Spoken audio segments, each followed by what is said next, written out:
یہ واقعہ ہے ایک صحابی کا جن کا نام تھا مرثد ابن ابی مرثد، جو بڑے ہی بہادر صحابی تھے، جو مسلمان قیدیوں کو مکہ سے نکال کر مدینہ لے آیا کرتے تھے۔ شاید یہ اتنے مشہور صحابی نہیں تھے یا ہم ہی ان سے ناواقف ہیں، لیکن ہمیں ان کے بارے میں ضرور علم ہونا چاہیے تاکہ ہم بھی ان صحابی سے ایک سبق حاصل کر سکیں، جو کہ نبی صلی اللہ علیہ وسلم کے ایک سچے فالوور تھے، اور اسلام لانے کے بعد ان صحابی میں کیسے تبدیلی واقع ہوئی اور کیسے ان کے معاملات سیدھے ہوئے۔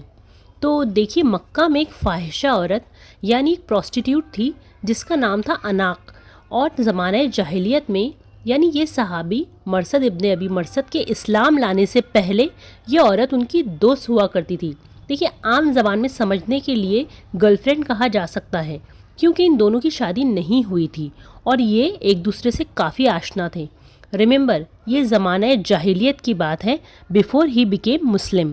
اور یہ صحابی نے اسلام قبول نہیں کیا تھا، یہ اس وقت کی بات ہے، ٹھیک ہے۔ اب پھر کچھ وقت بعد ان شخص نے، جن کا نام مرثد ابن ابی مرثد تھا، اسلام قبول کر لیا، اور اللہ کی خاطر انہوں نے تمام برے کاموں کو چھوڑ دیا اور یہ نبی صلی اللہ علیہ وسلم کے ساتھ مدینہ ہجرت کر گئے۔ اب پرابلم ایک یہ تھی کہ مکہ میں بہت سارے مسلمان قید تھے جن کی رہائی بھی ضروری تھی، تو ایسے میں جو بہادر اور بہت زیادہ اسٹرانگ صحابی ہوا کرتے تھے، یہ ان کی رسپانسبلٹی تھی کہ وہ ان قیدیوں کو مکہ سے چھڑا کر مدینہ لے کر آئے۔ And Marthad was a tough man, he was strong, اور اس مشن کے لیے انہیں بھی چوز کیا گیا تھا کہ وہ مکہ میں پھنسے ان باقی مسلمان بھائیوں کو قید سے چھڑا کر مدینہ لے کر آئیں گے، اور خود مرثد ابن ابی مرثد نے ایک قیدی سے پرومس کیا تھا کہ وہ انہیں قید سے نکال کر مدینہ لے کر جائیں گے۔ اب اس مشن کے لیے یہ صحابی مرثد مدینہ سے مکہ کی طرف روانہ ہو گئے، اور جب مرثد مکہ پہنچے تو یہ ایک چاندنی رات تھی، it was a full moon night. یہ صحابی مکہ کی دیواروں میں سے ایک دیوار کے پاس جا کر کھڑے ہو گئے تاکہ کوئی انہیں دیکھ نہ سکے، ورنہ پکڑے جانے کا بھی خدشہ تھا۔ اور تبھی وہاں اناق آ گئی، جو کہ ان کی کبھی فرینڈ ہوا کرتی تھی، اور دیوار کی اوٹ میں سے مرثد ابن ابی مرثد کی پرچھائی یعنی ان کا شیڈو اناق نے دیکھ لیا، اور جب وہ ان کے قریب پہنچی اور انہیں پہچان لیا تو اس نے کہا، مرثد ہو نا؟ تب ان صحابی نے کہا، ہاں مرثد ہوں۔ اور وہ عورت اتنی خوش ہوئی، اس نے خوش دلی سے کہا، خوش آمدید، ویلکم۔ ظاہر سی بات ہے، اس سے اپنے پچھلے دن یاد آ گئے جو وہ کبھی ساتھ ہوا کرتے تھے۔ She remember the old days she had with Marthad رضی اللہ تعالیٰ عنہ۔ تو اناق نے ان صحابی کو خوش آمدید کہا اور کہا، آؤ رات ہمارے پاس گزارو، come tonight, come over and let sleep over my place tonight. یعنی اس عورت نے ان صحابی کو گناہ کی یعنی زنا کی دعوت دی، اور چونکہ مرثد ابن ابی مرثد اسلام قبول کر چکے تھے اور ہر گناہ سے توبہ کر لی تھی، اور نبی صلی اللہ علیہ وسلم کی تعلیمات کو مضبوطی سے تھاما ہوا تھا، تو انہوں نے بے جھجک اناق سے کہا کہ اناق، اللہ نے زنا کو حرام قرار دیا ہے، ایڈلٹری بالکل حرام ہے۔ اور ظاہر سی بات ہے، اناق ایک غیر مسلمان عورت تھی، اسے حرام حلال کا کوئی فرق ہی نہیں پتہ تھا، اور نہ ہی اسے زنا کے بارے میں کوئی علم تھا، تو شی کنفیوزڈ، اور ساتھ ہی اسے غصہ بھی آیا کہ ان صحابی نے اس کے گناہ کی دعوت کو صاف لفظوں میں ٹھکرا دیا تھا، اور اسی وجہ سے اناق نے شور مچانا شروع کر دیا کہ اے خیمے والو، دوڑو، یہ شخص تمہارے قیدیوں کو اٹھائے لیے جا رہا ہے۔ جیسے ہی مرثد ابن ابی مرثد نے دیکھا کہ اناق نے شور مچا دیا ہے اور اب اناق سب کو ان کے مشن کے بارے میں بتا دے گی، تو ویسے ہی وہ وہاں سے دوڑ پڑے، اور ان کے پیچھے انہیں پکڑنے کے لیے مکہ کے 8 آدمی بھی دوڑ پڑے۔ یہ صحابی بھاگ کر مکہ میں موجود ایک خندمہ نامی پہاڑ کی طرف، جہاں ایک غار یعنی کیو موجود تھی، اس کے اندر وہ صحابی جا چھپے۔ چونکہ پہلے وہ خود بھی مکہ کے ہی رہنے والے تھے، تو انہیں اس غار کے بارے میں اور اس جگہ کا علم تھا، تو وہ اسی غار میں چھپے رہے، یہاں تک کہ مکہ کے 8 اسٹرانگ آدمی ان کا پیچھا کرتے ہوئے اس پہاڑ کے اوپر آ پہنچے۔ اور مرثد کہتے ہیں کہ وہ 8 لوگ پہاڑ پر کھڑے ہو کر پیشاب کرنے لگے تو ان کے پیشاب کی بوندیں ہمارے سر پر ٹپکی، مگر اللہ تعالیٰ نے جیسے ان آدمیوں کو اندھا بنا دیا تھا تاکہ وہ غار کے اندر انہیں نہ دیکھ سکے۔ پھر جب وہ 8 آدمی تھک ہار کر واپس چلے گئے تو مرثد ابن ابی مرثد اپنے اس ساتھی کے پاس پہنچے جنہیں انہیں قید سے چھڑا کر مدینہ لے جانا تھا، اور وہ قیدی کافی بھاری بھرکم آدمی تھے، تو مرثد ابن ابی مرثد نے انہیں اپنی پیٹھ پر لاد لیا۔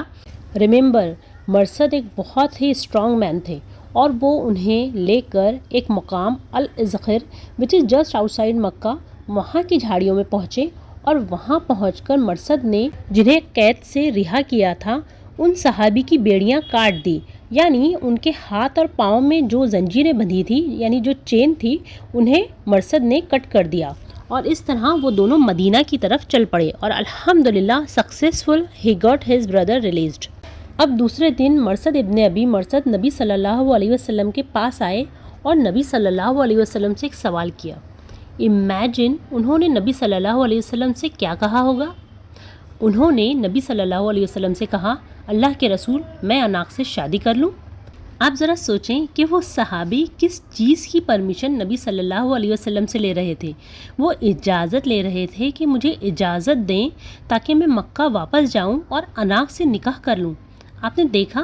اناق وہی عورت ہے جو کبھی ان کی قریبی دوست ہوا کرتی تھی اور جس نے ریسنٹلی انہیں آلموسٹ مروا ہی دیا تھا جب وہ ان کے ساتھی قیدی کو چھڑانے مکہ گئے تھے۔ بٹ کہیں نہ کہیں ان دونوں میں کبھی ایک اٹیچمنٹ رہا تھا جس کی بنا پر مرصد ابن ابی مرصد نے نبی صلی اللہ علیہ وسلم سے اناق سے نکاح کی اجازت مانگی۔ اور دیکھیے، مرصد ابن ابی مرصد کی بات سن کر نبی صلی اللہ علیہ وسلم خاموش رہے اور نبی صلی اللہ علیہ وسلم نے مرصد کو کوئی جواب نہیں دیا، اور پھر اللہ کی طرف سے یہ آیت نازل ہوئی جس کا ترجمہ ہے کہ زانی زانیہ یا مشرکہ ہی سے نکاح کرے اور زانیہ سے زانی یا مشرک ہی نکاح کرے، مسلمانوں پر یہ نکاح حرام ہے۔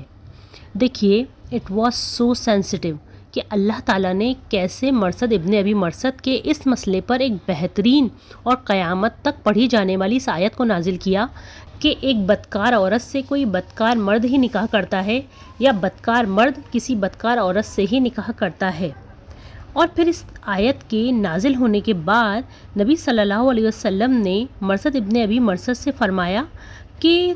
اللہ ایک مومن کو کسی ایڈلٹریس یعنی زانیہ اور ڈس بلیور یعنی مشرکہ سے نکاح کی اجازت نہیں دیتا ہے،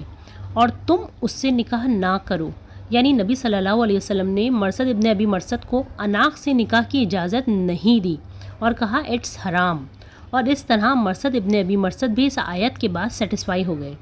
دیکھیے، قرآن میں آتا ہے کہ پاکیزہ عورتیں پاکیزہ مردوں کے لیے ہیں اور پاکیزہ مرد پاکیزہ عورتوں کے لیے ہے۔ آپ سمجھ رہے ہیں؟ یعنی مرصد تو اسلام قبول کر چکے تھے اور ہر طرح کے گناہ سے توبہ کر چکے تھے، مگر اناق نے نہ ہی اسلام قبول کیا تھا اور نہ ہی وہ پاک عورتوں میں سے تھی، وہ ایک فاحشہ عورت تھی۔ تو اس آیت کی تفسیر میں یہی کلیئر کیا گیا ہے کہ زانی عورت زانی مرد ہی سے نکاح کرے گی یا زانی مرد زانی عورت سے۔ تو پھر کیسے ممکن تھا کہ مرصد ابن ابی مرصد ایک زانیہ سے نکاح کر لیتے؟